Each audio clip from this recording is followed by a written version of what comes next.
6, versículo de número 26. Olhai para as aves do céu, que nem semeiam, nem cegam, nem ajuntam em celeiros, e vosso Pai Celestial as alimenta. Não tem de vós muito mais valor do que elas?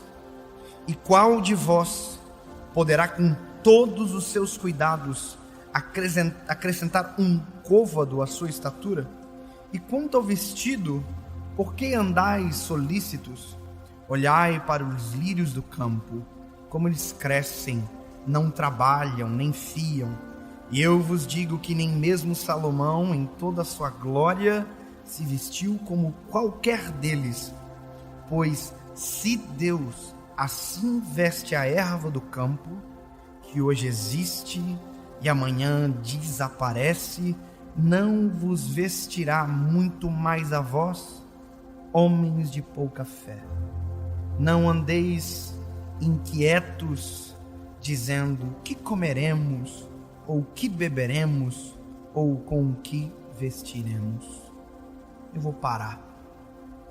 O texto segue, vai longe, mas deixa eu te dizer. Essa palavra, esse texto, é uma necessidade de um clamor temporal da nossa geração. Nós nunca estivemos tão inquietos por aquilo que nem sequer chegou perto de se tornar realidade. O tema dessa palavra é excesso de futuro. E eu confesso que eu nunca tinha ouvido isso e nunca tinha nem sequer entendido o que talvez isso poderia significar. Eu já ouvi, inclusive, uma mensagem chamada excesso de passado, que normalmente as pessoas têm trauma, problemas emocionais decorrentes de uma história familiar, e aí a pessoa carrega consigo algo que existe. Agora, olha que interessante como isso nasceu. Eu fui fazer uma massagem, aquela que dá uma relaxada, estava com minhas costas toda dura por conta de viagem. Eu pedi para minha esposa para que ela marcasse para mim uma massagista para que eu pudesse ir dar aquela dormida de 1 hora assim, top. Ela marcou, eu cheguei na massagista, eu queria ficar tranquila, a massagista deu um folha desse tamanho para eu preencher. Parecia que eu estava fazendo uma prova da faculdade. Eu odeio isso. E aí eu comecei a preencher. Não. Osso quebrado, não. Dor nas costas, não. Eu tinha dor nas costas, mas como eu estava querendo tudo acabar rápido, sabe? Não, tem estresse, não. Tá cansado? Não. Terminei, ela viu que alguma coisa estava errada. Aí eu deitei na maca. Massagista era terrível, irmão. Ela trabalhou no meu emocional. Ela não massageou só eu, não. Ela pegou a minha cabeça para dar ali. Ela falou assim: olha, tá todo dolorido, é? Falei: tô. Ela, O que é essa mancha nas costas aí? Falei: estresse. Ela, Na folha você disse que não tem estresse. Aí eu falei: não, mas eu não estou estressado agora. Ela falou: então deixa eu te explicar uma coisa. Na medicina chinesa, isso segundo ela falou para mim: estresse não precisa ser uma decorrência do agora. Estresse está muito mais atrelado ao futuro do que ao passado. Falei: então prega, irmã.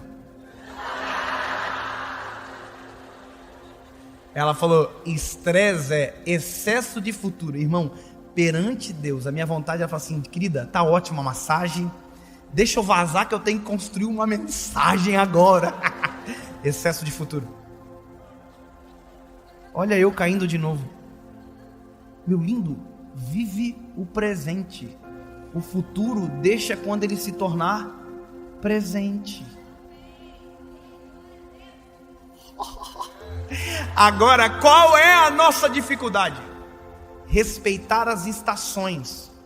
Entender que a vida é feita de tempo. Tempo passado, tempo presente, tempo futuro. O passado, presente, agora, futuro, não está disponível.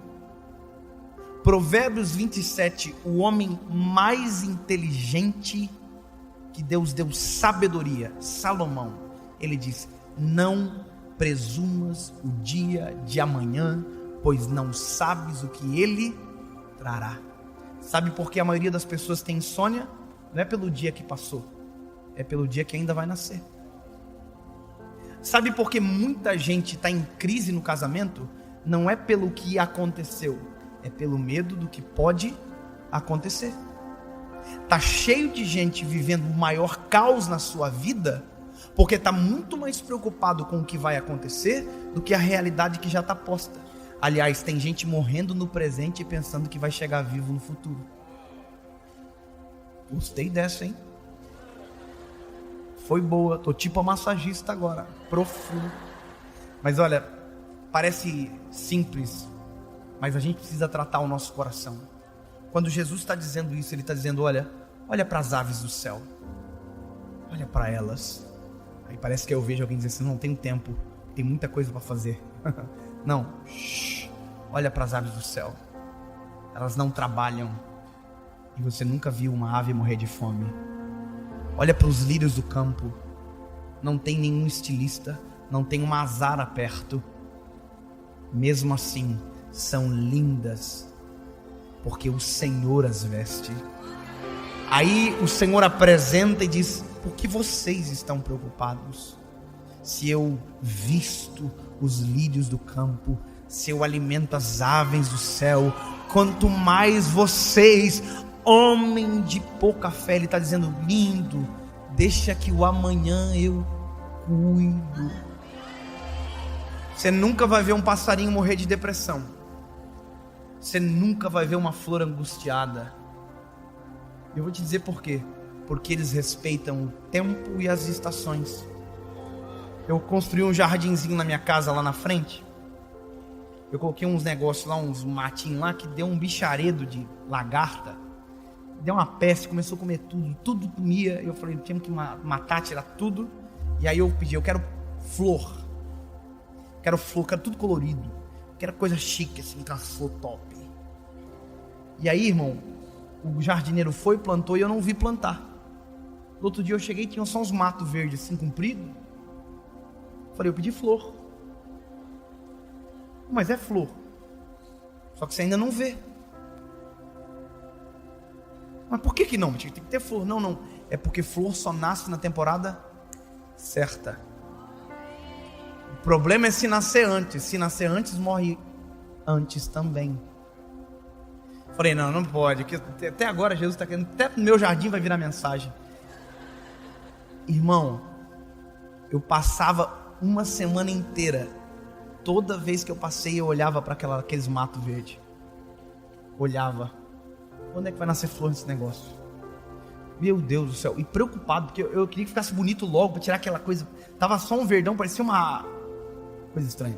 Tudo verde, eu queria que tivesse uma cor bonita. E aí, irmão, um dia eu cheguei de viagem, tinha esquecido da flor. E quando eu tô chegando assim, no meu olhar lateral, por mais que eu use o óculos, ele ainda tem 1%, pouco menos assim. Eu olhei, tava tudo florido. Flores vermelhas, amarelas, laranjas, coisa mais linda. Eu falei: Jesus, nasceu quando? A resposta é: nasceu na hora certa. Deixa eu te dizer uma coisa, meu lindo. Sabe quando Deus vai fazer algo na sua vida? Na hora certa.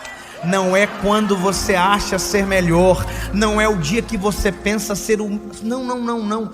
Porque Deus só faz dentro das estações corretas. Jesus nunca vai dar algo para você antes do tempo, porque tudo que vem antes do tempo vai antes do tempo. Jesus é pontual, respeita as estações.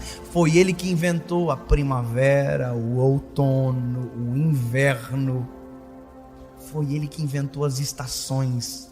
Ele inventou, logo é Ele que determina a hora que as coisas irão acontecer na sua vida. Então, se eu puder lhe dar um conselho simples, mais direto, Para com o excesso de futuro. Para de preocupar com aquilo que ainda nem é realidade. Para de sofrer por antecipação. Faz um exercício. Abandona o futuro, abandona o passado, viva o presente. Sua noite de sono será completa. Haverá paz no teu espírito e fica tranquilo. As aves do céu ele alimenta, os lírios do campo ele veste. Quanto mais vocês, homens de pouca fé.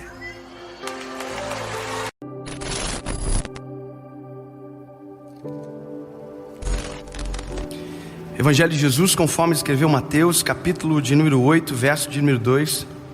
E eis que veio um leproso e o adorou, dizendo: Senhor, se quiseres, pode tornar-me limpo.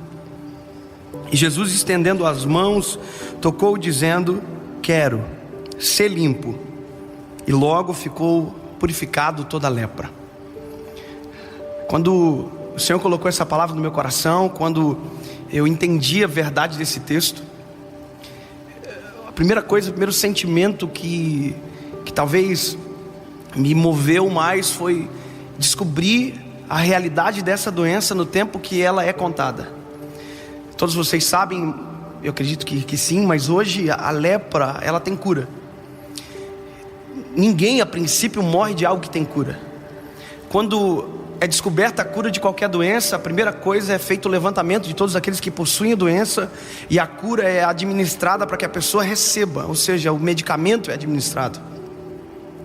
E por mais que a cura ela existe, por mais que ela, nesse tempo chamado hoje hanseníase, lepra, muita gente ainda morre de lepra.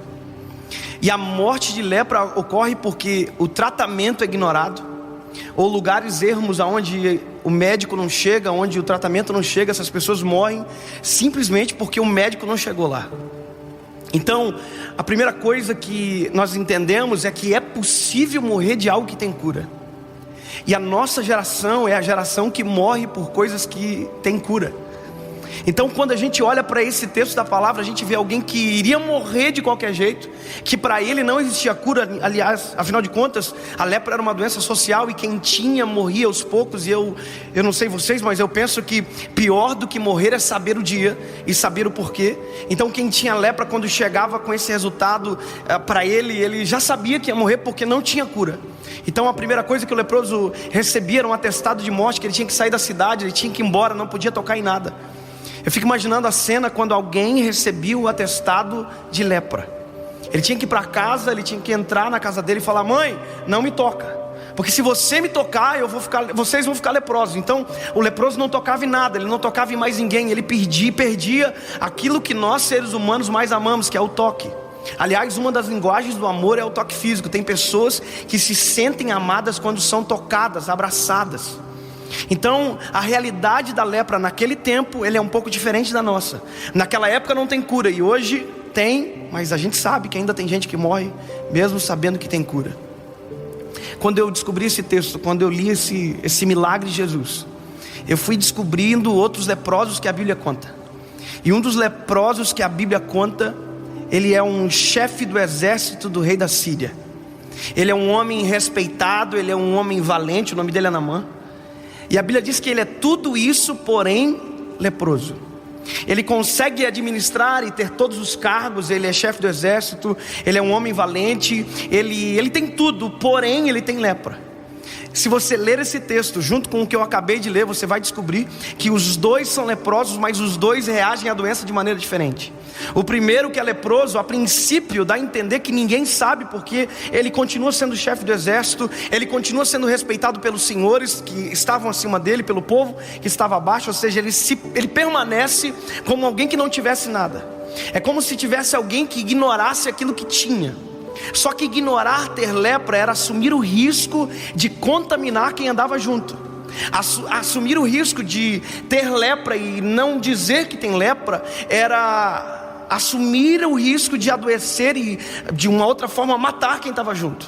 Basta você pensar que quem servia na mãe não sabia da doença dele. estava leproso e não sabia de onde estava vindo a doença, porque quem era general vestia roupa de general, mas por baixo da roupa de general tinha um leproso. Por isso que a Bíblia diz, ele é chefe do exército, ele tem respeito, porém é leproso. Ou seja, o porém tira o brilho de tudo aquilo que vem antes. Aquilo que Deus coloca no meu coração, dentro dessas realidades da lepra, dentro do leproso que diz para Jesus que ele tem lepra, e desse que ele é general do exército, é que a questão é que nós hoje estamos aprendendo a esconder as nossas fraquezas. Nós estamos escondendo aquilo que precisa ser curado. A gente começa com algo pequeno e a gente não trata, e de repente isso aumenta, e quando a gente vê, a gente morreu por algo pequeno. Eu sempre digo que quem está em adultério não começou no adultério. Quem está em adultério, na verdade, começou num olhar errado, na hora errada, e era uma coisa pequena que, se fosse tratado, teria acabado. Os namorados aqui que estão, e quem nos vê depois, o ato sexual não começa dentro de um quarto. Um ato sexual começa às vezes com uma pegada de mão diferente, com um beijo diferente. Ou seja, as coisas começam pequenas, e tudo aquilo que é pequeno e não é tratado tem o risco de ficar grande. Se há uma verdade dentro desse leproso que chega para Jesus, é que ele assume o risco de ser envergonhado pelas pessoas. Ele assume o risco de deixar as pessoas saber que ele errava, que ele tinha um problema. E aí eu não estou tratando já de um outro lado, mas ele assume o risco de dizer que está doente. Se você parar para observar, o leproso entra no meio da multidão, e quando ele entra no meio da multidão, ele faz algo que já não podia ter feito. Só imaginar que esse leproso tocou em pessoas que ele não poderia tocar, mas ele toca porque ele está chegando em Jesus. Então imagina comigo, quando o leproso chega em Jesus, ele dobra o joelho, ele diz: Senhor, se o Senhor quiser, eu serei limpo. Ele não diz que ele é leproso, porque se ele dissesse eu sou leproso, todo mundo que ele tinha tocado tinha feito assim, e depois ia ter uma fila perto de Jesus dizendo: Jesus, ora por mim, porque aquele homem que era leproso que o Senhor curou encostou em mim, e provavelmente eu estou doente. É por isso que quando ele chega até Jesus, ele diz: Senhor, se o Senhor quiser me limpar, eu serei limpo. Ele não diz que ele é leproso. Só que quem está perto consegue saber que ele é leproso, porque a gente, escuta isso que eu vou dizer, se você está doente, por mais que você tente esconder, quem anda com você percebe como você está. A gente tem coisas que a gente não consegue esconder. Algum tempo atrás nós tivemos um problema no mundo gospel muito grande, com envolvimento com drogas e todas as coisas. E quem tinha discernimento espiritual já falava: olha, alguma coisa não está certa, porque chega um momento que aquilo que é doença a gente não consegue esconder. E a lepra era uma doença difícil de esconder, porque quem tinha apodrecia da extremidade para dentro, e o cheiro era forte. Ou seja, querido, tem coisas que a gente não pode esconder. Se tem cura, a gente não precisa esconder. E a nossa geração está aprendendo errado. Nós estamos escondendo aquilo que Jesus Cristo morreu na cruz do Calvário para gerar a cura. Nós estamos ocultando aquilo que foi lavado pelo sangue do Cordeiro. Ou seja, nós permanecemos doentes. Às vezes não é pequeno e fica grande, porque simplesmente quando nós poderíamos correr para o pé da cruz, a gente preferiu nos resguardar e dizer para todo mundo que está tudo bem. Eu converso com jovens todos os dias, e às vezes o problema é muito grave, e a gente diz: está tudo bem com você? E a pessoa diz: está tudo bem, e você sabe que não está. E dizer que está tudo bem é tentar afirmar que não há doença, não há problema, não há nada escondido. Quando o leproso chega até Jesus, ele diz: Senhor, ele adora primeiro, isso é maravilhoso. Ele adora, ele chega até Jesus e diz: Senhor, se o Senhor quiser, eu vou ser limpo. Aí Jesus olha para ele. Jesus sabia do que se tratava. A multidão para, e a Bíblia diz que Jesus dá um passo em direção a ele. E antes de Jesus curar, Jesus toca.